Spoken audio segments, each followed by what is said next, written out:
10 News presents Democracy 2012. Your voice, your vote. With the general election just weeks away, 10 News and the EW Scripps Company are dedicated to providing the information that you need to make informed decisions. And tonight we're talking about Proposition 37, the initiative to label genetically modified food. Lisa Bronner is for Prop 37 and Steve Briggs is against it. And let me first explain that GMOs, genetically engineered foods, are foods that have had a specific change introduced into their DNA by genetic engineering in order to either grow faster, resist pathogens, or add nutrients.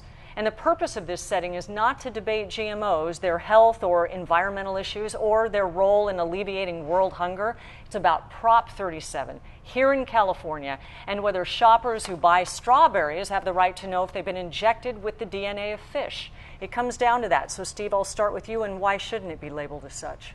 Well, one reason is that it implies that genetic engineering is unsafe when we know it's the safest way to make both food and medicine. So the basic premise of this labeling is false.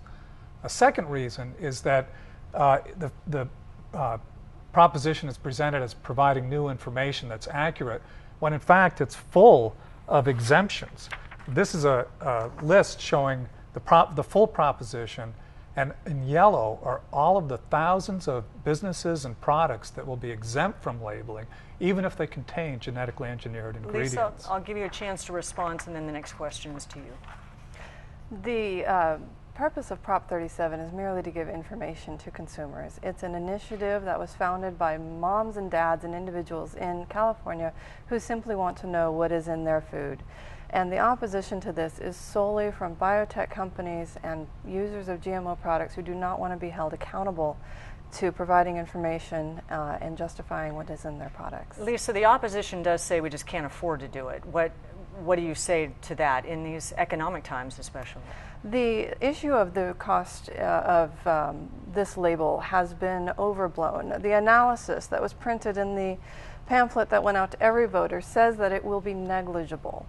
And we have seen this initiative in many other countries. 50 countries have labeling, and not one has seen a cost increase related to labeling of genetically modified foods. And Steve, I'll get your response on that. We can't even sell these foods into the European countries. 40 countries do say that they have to be labeled, and her figures are showing 50 when you add it up a different way. How can we not afford to do this? Well, we already have labeling that's fair and accurate, and the people who want those labels are the ones that bear the cost for them. We have the certified USDA organic label, and we have a large number and an increasing number of voluntary labels that food producers and retailers are choosing to put on themselves. So the consumer already has a choice. If we substitute what we have today with Prop 37, the consumer will no longer know whether their food has genetically engineered ingredients or not, because there are so many exemptions.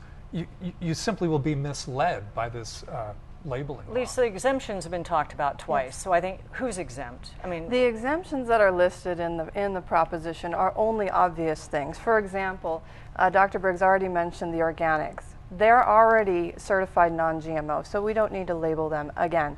Food from restaurants, alcohol, neither of these things have a nutritional label on them. And so that's a whole other issue if you want to talk about labeling those for nutrition. Genetically modified meats would need to be labeled if they came from a genetically modified animal, such as a fish that is soon to be on the market, a salmon that has eel genes in it. Cows and cattle are not genetically modified on the market right now. So the advertisement about cow milk, soy milk, well, cow milk wouldn't need to be labeled because it's not genetically modified. Soybeans, 90% of them are. So Steve, everyone is obvious. Only 10 seconds left, but just your thoughts on that, and you'll get the last word.